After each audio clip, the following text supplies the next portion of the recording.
বলতে বলা হলো। যাই হোক, আজকে আমরা এখানে বংশিয়ারি থানার গণনাট্য সংঘ শাখার বংশিয়ারি শাখার পক্ষ থেকে যে আরজিকরের যে ঘটনা গত 9 তারিখ থেকে ঘটেছে, সেই নির্মম হত্যাকাণ্ডের প্রতিবাদে যেমন গোটা পশ্চিমবঙ্গ তথা ভারতবর্ষ এবং ভারতবর্ষের বাইরে যেমন ধিক্কার মিছিল জানানো হচ্ছে, ধিক্কার জানানো হচ্ছে এই ঘটনাটাকে, সেই প্রতিবাদ জানিয়ে আজকে বংশিয়ারি গণনাট্য শাখার পক্ষ থেকে তারা সাংস্কৃতিক মঞ্চে তারা প্রতিবাদের ভাষা জানাতে আজকে আমরা এখানে উপস্থিত হয়েছি। কলকাতার বুকে আরজিকরে যে মেধাবী ডাক্তার, মেডিসিনের বিভাগে যে এমডি ডাক্তার, তার যে নৃশংস খুন বা হত্যা, ধর্ষণ করে যে তাকে হত্যা করা হয়েছে, সেই নির্মম হত্যাকাণ্ডের বিরুদ্ধে এবং আমরা আজকে রাস্তায় নেমেছি এবং তার যে প্রকৃত দোষী এবং এই হত্যাকাণ্ডের পেছনে কি রহস্য সেটা জানা না পর্যন্ত আমাদের এই প্রতিবাদ চলবে। বিভিন্ন মহল থেকে মা বোনেরা, শিক্ষক শিক্ষিকা সবাই কিন্তু এই প্রতিবাদে নেমেছে, আমরাও সেরকম নেমেছি। যে কলকাতায় গত 9 তারিখে আরজিকরে যে মেয়েটি কত আশা, কত স্বপ্ন, কত কঠোর পরিশ্রম করে যে ডাক্তারি পড়েছিল বা পড়াশোনা করছিল, তার যে সাফল্য এক নিমেষেই কিন্তু সেটা নিভে গিয়েছিল, কারণ তাকে ধর্ষণ করে হত্যা করা হয়েছিল। কত মায়ের আশা নিয়ে যে সে একটা ডাক্তারি পড়ছিল, আমাদের সমাজে তার কত বড় একটা দান ছিল, সেই তাকে এইভাবে চলে যেতে হলো।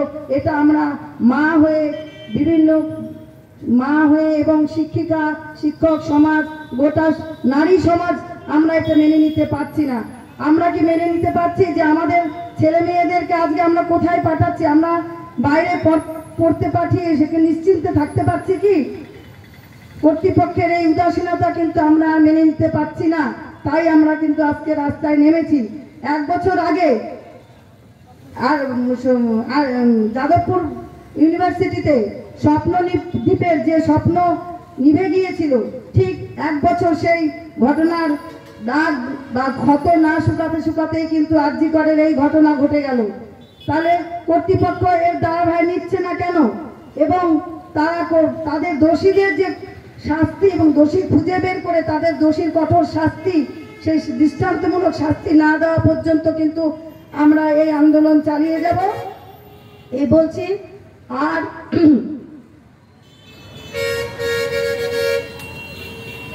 মহিলাদের নিরাপত্তার ব্যবস্থা সুনিশ্চিত করতে হবে। আমরা সবাই এইভাবেই আন্দোলন চালিয়ে যাব। আর যে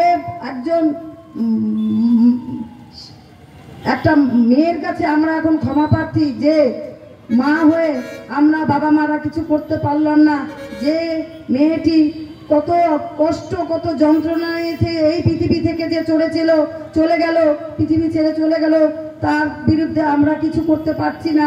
এটা আমাদের কাছে লজ্জার, এটা আমাদের কাছে ঘেন্নার এবং এটা আমাদের কাছে একটা সত্যিকারের একটা লজ্জারই ব্যাপার যে আমরা সেটার কোনো কিছু কিনারা করতে পারছি না এখনো পর্যন্ত। তার সেই তদন্ত নিয়ে এখনো টালবাহানা চলছে। এই তদন্ত কবে শেষ হবে আমরা বুঝতে পারছি না। এই তদন্ত যাতে দ্রুত তাড়াতাড়ি হোক এবং দ্রুত দোষীদের চিহ্নিত করে তাদের দৃষ্টান্তমূলক শাস্তি দেওয়া হোক, এই বলে সবাইকে অভিনন্দন জানিয়ে আমি আমার বক্তব্য শেষ করছি।